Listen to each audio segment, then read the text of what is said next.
think peasants live a simple, peaceful life in the countryside? Wrong. Forget the cozy cottages and happy farms you see in movies.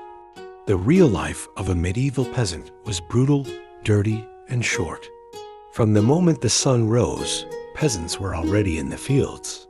They plowed with wooden tools, pulled weeds with bare hands, and worked until their backs nearly broke. And all that sweat? Most of it went to pay heavy taxes demanded by lords and kings. The harder they worked, the poorer they stayed. Now, about food. Forget roasted chickens and giant feasts. That was for the nobles. A peasant's diet was stale bread, watery porridge, and sometimes an onion or cabbage. Meat was so rare it was practically a dream. Many nights, hunger was their closest companion. Clean water, toilets, soap, not for the peasants. Their villages were filled with mud, pigs, and human waste dumped in the streets. It's no wonder diseases spread like wildfire. The plague, fevers, and infections claimed lives faster than the harvest could grow. Medicine? Only for the rich. Peasants had prayers instead of doctors.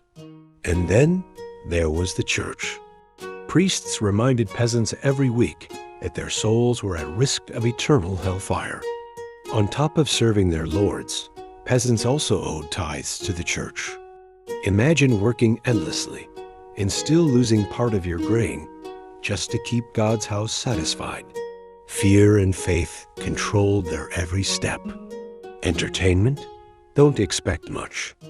If lucky, peasants might gather in a smoky tavern, drinking weak ale and singing crude songs. Sometimes they wrestled, gambled, or played violent games that ended with broken teeth. That was the closest thing to joy in a world of misery. So, was medieval life simple? Maybe, but simple doesn't mean easy. It was exhausting, filthy, and often cruel. The average peasant didn't dream of castles or glory. They only dreamed of surviving one more day. That was the miserable daily life of a medieval peasant.